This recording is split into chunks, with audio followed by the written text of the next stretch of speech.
to be able to use this as a covering of honey, as a covering of our wounds before the Russians or any other people.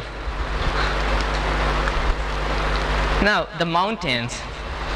Mountains, geologists tell us that radius of Earth is about 6,035 kilometers, and the upper crust on which we are living, that is very thin, ranging between 2 to 35 kilometers. So due to its thinness, there are high possibility of shaking, and due to which we would be unable to live.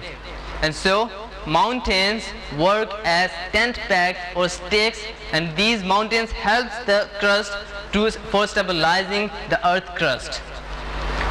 The same exactly such a description is defined in Quran in Surah Naba, verse number 6 to 7. It says, "Have we not made the earth as a wide expanse, and the mountains as pegs?"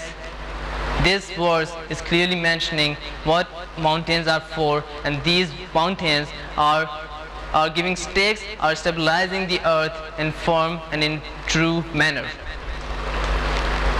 Dr. Frank Press, he was the president of Science of Academy in USA, and he was also a science advisor to former US President Jimmy Carter.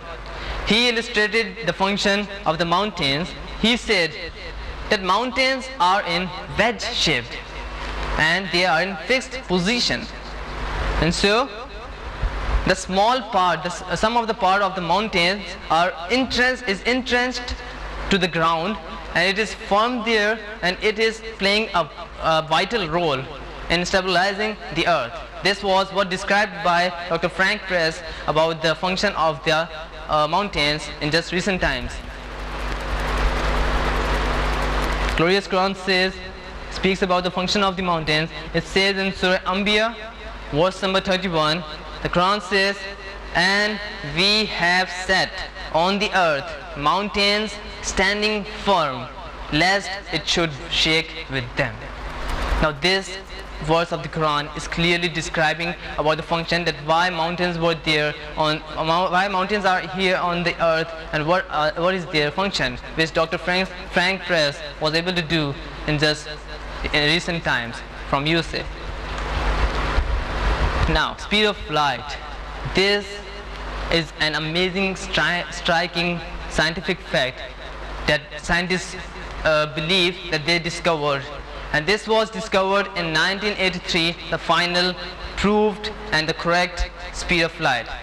Let me give you a view about the speed of light given by the different scientists before 1983.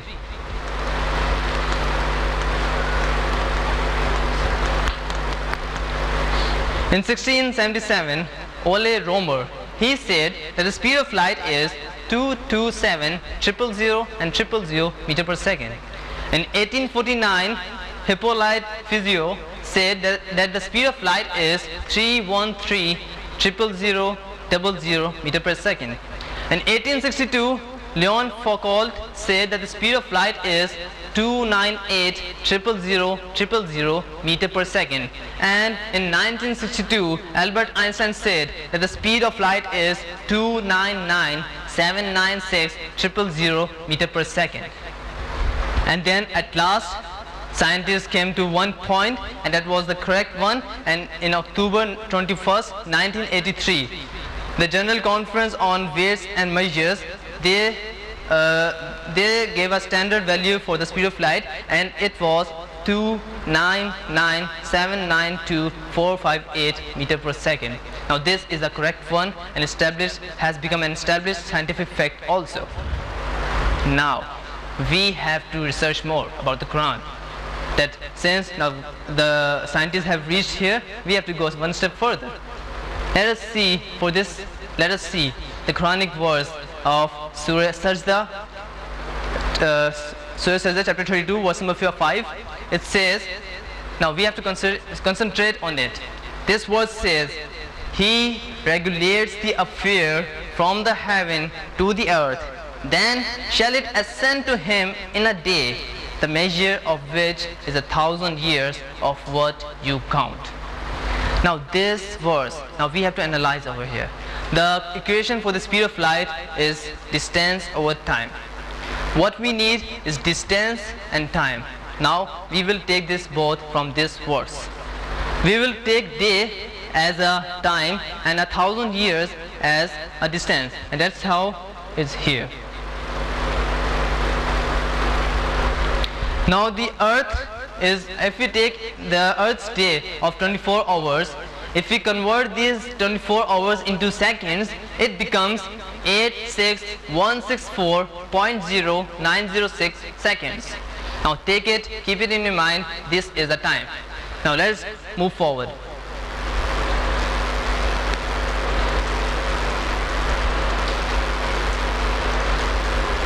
Now this is a full equation. I will tell you in short the exact. I will tell you in short verbally. Now we have to take out the distance from a sentence 1,000 years of what you count. Now if the moon's trip, the moon that travels, if we take it in 1,000 years, means the moon that travels, the moon which covers distance in 1,000 years, that is 258313480035.086 kilometers. This is the distance traveled by the moon in 1,000 years. We have calculated it through this equation. Now we have time and we also have the distance from these verses. We have taken out both. Now let us put this in the equation. The equation is the distance is on the numerator, the moon's distance, and the time is on the denominator of a day in seconds. When we will divide it, we will solve it, amazingly and interestingly, we will get the speed of light, and that is 299,792.49 meter per second. Now this amazing discovery is exactly the same that's what discovered by the scientists, and in the British National Physical Laboratory says that the speed of light is 299,792.4599 meter per second. The US National Bureau of Standards says that the speed of light is 299,792.4574 meter per second, and the Glorious Quran says that the speed of light is 299,792.49 meter per second. Not says, it gives the signs, but we have to discover it. Now this is all for my talk for now. Now there are some points to ponder. I have told you about the Glorious Quran, some of its discoveries. This is not the end. There are a lot to discover.